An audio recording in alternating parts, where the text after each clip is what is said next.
Welcome to Doc Talk. This is a series where we discuss questions that patients want to know the answers to. I'm Dr. Kristen Andersen, and I'm a general pediatrician. Today we're going to talk about ear infections, or commonly known as middle ear infections, and wax.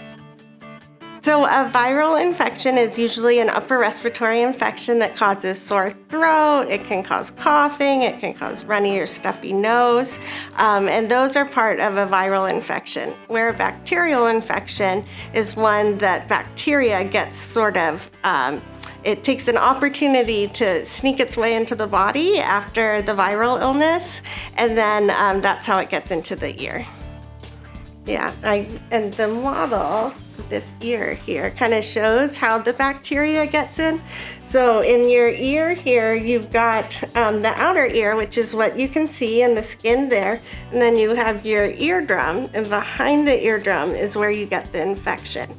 And then the reason why you get the infection is because you've got a cough, a runny nose, and swelling in the back of your throat and nose, and that closes this little tube off so it can't drain anymore. And so that sucks bacteria from the mouth into the ear. So it's not actually the virus itself that is causing the ear infection, it's actually just predisposing you to one. Some people ask what the symptoms are for otitis media or an ear infection, and that really depends on how old the kid is. So if they're able to talk and they're verbal, they will probably tell you that they have ear pain. They may have pressure in the ear, like you're on an airplane. They may have decreased or muffled hearing, and they can also get dizziness. For younger kids, it's a little bit more complicated because they can't talk and tell you their ear hurts. So sometimes you'll have ear cupping, ear tugging, or general avoidance of this area, which can signify pain.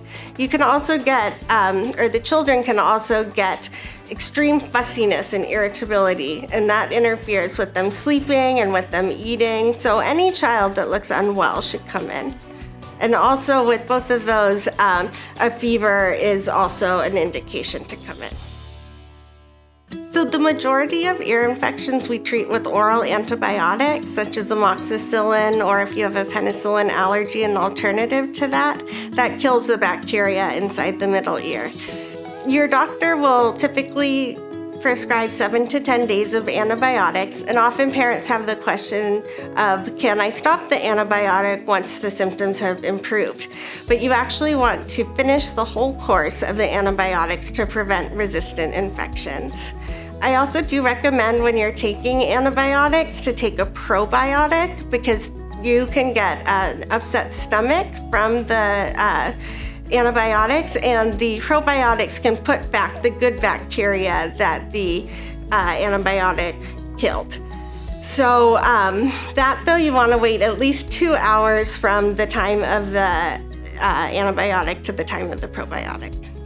For less severe ear infections, so ones where you have a fever less than 102.2, mild ear pain, and mild symptoms, sometimes we'll do a wait and watch, where you give a prescription for the antibiotics or a follow-up appointment in 1 to 2 days just to see if it does resolve on its own, because sometimes the mild ones can resolve on their own. Also for the ear pain, you can take Motrin or Tylenol, and those can help because the antibiotics take about 48 hours to really get inside the middle ear and start treating it. So moms sometimes ask when to bring their kid in for an ear infection.